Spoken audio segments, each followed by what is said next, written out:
L'amour sans frontières. Le mariage de Léa et Roméo.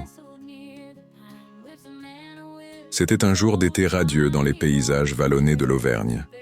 Léa, une jeune femme de 18 ans d'une beauté sublime, se promenait dans les champs de lavande vêtue d'une longue robe bleue légère qui flottait autour d'elle.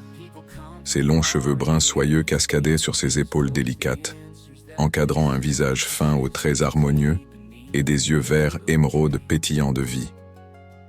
Sa silhouette élancée et gracieuse était la parfaite incarnation de la jeunesse et de la pureté. C'est alors qu'elle croisa le regard d'un bel inconnu, Roméo, un homme de 40 ans au charisme magnétique. Grand et athlétique, Roméo arborait une allure de cow-boy avec son jean ajusté, ses bottes en cuir et sa chemise à carreaux. Ses cheveux noirs de jais étaient coiffés avec soin, encadrant un visage aux traits marqués et à la mâchoire carrée. Ses yeux bleus perçants semblaient pouvoir lire au plus profond de l'âme de Léa, révélant la sagesse et la force intérieure de cet homme. Dès leur première rencontre, une connexion unique s'établit entre eux, captée avec une qualité cinématographique époustouflante. Ils passèrent des heures à se promener ensemble, à discuter de leurs passions et de leurs rêves. Léa fut fascinée par les histoires exotiques de Roméo et son mode de vie libre, tandis que ce dernier était captivé par la joie de vivre et la beauté naturelle de la jeune femme. Leur idylle prit rapidement une tournure passionnée.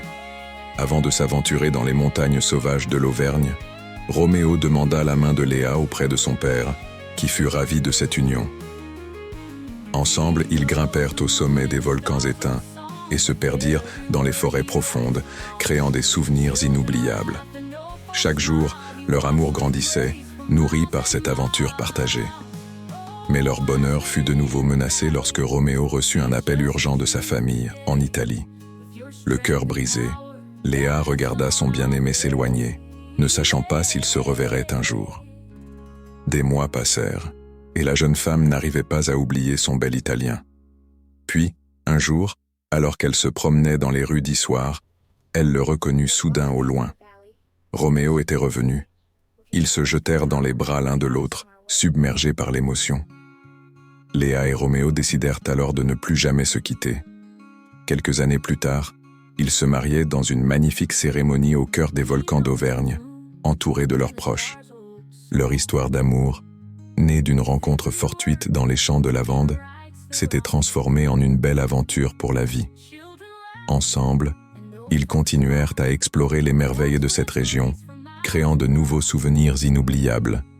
Leur amour, aussi passionné qu'authentique, les unissait pour l'éternité, prouvant que l'âge n'était qu'un détail face à la force de leurs sentiments.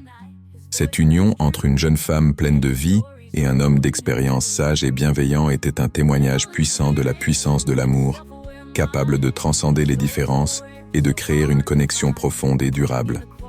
Leur vie ensemble fut une succession de moments magiques, de rires et de tendresse, où chacun apportait à l'autre ce dont il avait besoin.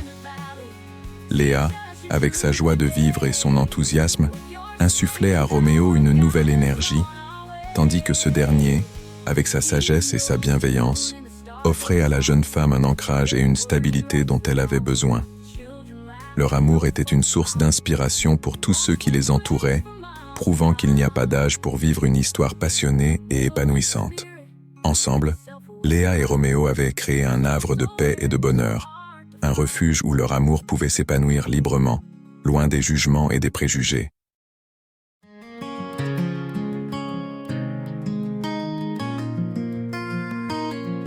À l'aube d'un matin clair de l'été,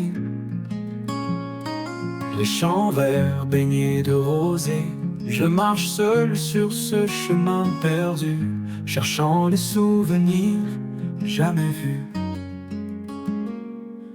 Les visages familiers dans le marché, les rires et les poèmes inachevés.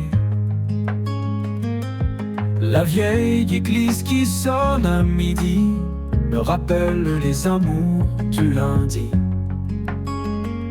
Oh, le chemin du village témoin de nos jours, la mémoire des rires, des peines, des amours.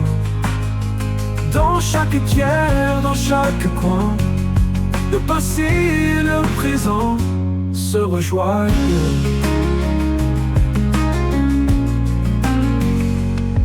Les fermes où les enfants